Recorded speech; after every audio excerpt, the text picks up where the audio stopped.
Good morning. Today we're going to visit another absolutely amazing garden that belongs to my friend Maria. And she has an employee who just happens to be her husband who helps her make this beautiful space. So Maria, tell us about how you got to start gardening and about your garden. Well, I remember that when I was a little girl, my mother had a garden in pots.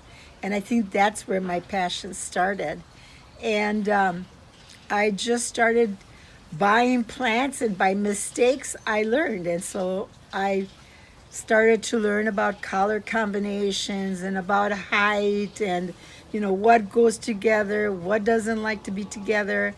And so it's all by mistake that you learn, but it is so fun. And I love plants that go up, and I like plants that crawl, and I love plants that are colorful, and I love trees, so I've got to have a lot of trees in there. And my mind, I'm in bed and I can't sleep, and I'm thinking about my garden. So I just have a love for gardening, no matter what I do. Look at all this time, how it's just going over. The one, no, so there's another miniature garden over here. Yeah, I love the ferns, and so that's something that eventually I want to start doing. Those are multiplying, and do it in between the hot stuff areas. Yes, that would be lovely. Yeah. And you can see she has roses coming up here on the arbor along with clematis and beautiful ASTILBE and other plants all along the way. You can easily walk through and see all of the garden areas that she has. So I hope that you're enjoying visiting Maria's garden. They feed birds, and you can probably hear some right now. Look at that lily. Maria, it's absolutely gorgeous. I love the color. I love the coloring. It's beautiful. This is one of my favorites. It just turns absolutely pink. It is just beautiful when it's all flowering. And I love the grasses. And doesn't this just brighten your day, this little tiny Yes, stuff? yes. What you do is such a marvelous job of spacing.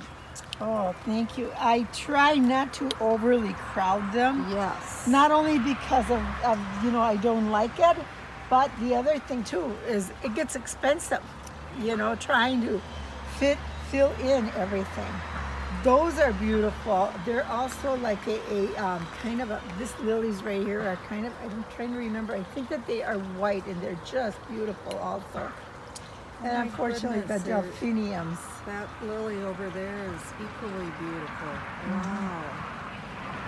Yeah, that one's really multiplied there. So next year I'll probably have to pull some out. So this is more of my morning shade garden. And where it used to be this one over here, now I get all sun over there, so I'm having to have to change them around. This is another one of those, and here it is. Hellebore. Were you done? Yes. Yeah. And so the flowers turn green at the end, and they stay all year, and then in the spring they turn color again. And this is a beautiful azalea, and it's got really pretty coral flowers. Last year I made the mistake of seeds from a packet, and I had just umpteen of everything of a mixed match of perennials.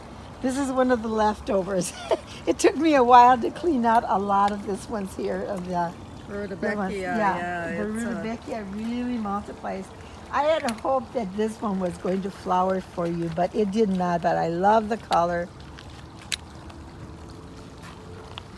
And here's another little miniature garden.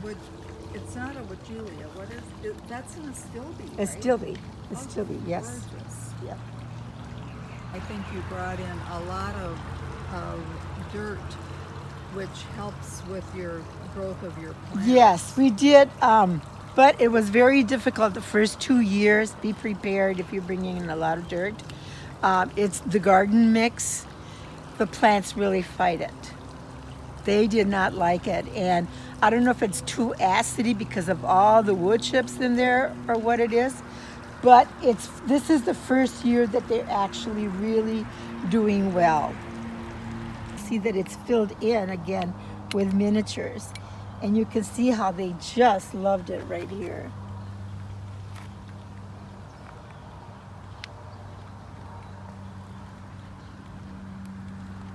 Maria, is the little pine there, is that a miniature? It's a miniature pine tree. There is that one right there. There is one right over there. Something that looks exactly like that. And it's so cute when it's got all the little flowers in there. Yeah.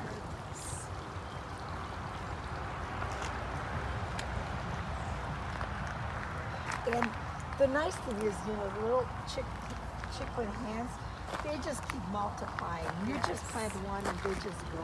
Yep. And I did put some up there, but they did not do well. But they're just something that actually stood there. This is a little miniature also. Don't remember the name of that, but it's got real pretty little tiny flowers also in the spring.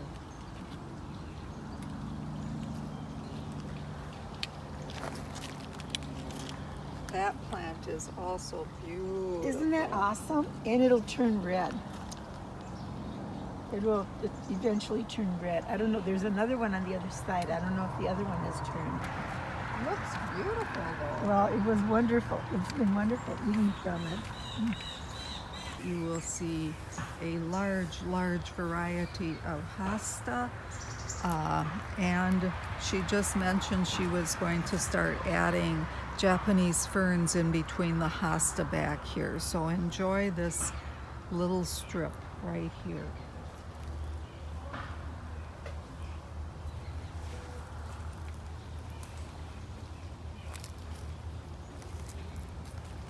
One thing that you'll notice in Maria's garden, which is similar to mine, is that she loves evergreens and lots of unusual evergreens. She mixes them in with her other plants in such an amazing manner. And the other thing you will see that I really enjoy in this garden is the different heights of things. She has things that are tall and things that are low down. So your eye is constantly moving as you go through her garden. And the artistry, the artwork that she has in her garden is so beautiful. It can't even really be adequately described without seeing it. So I hope you have enjoyed this visit to Maria's garden.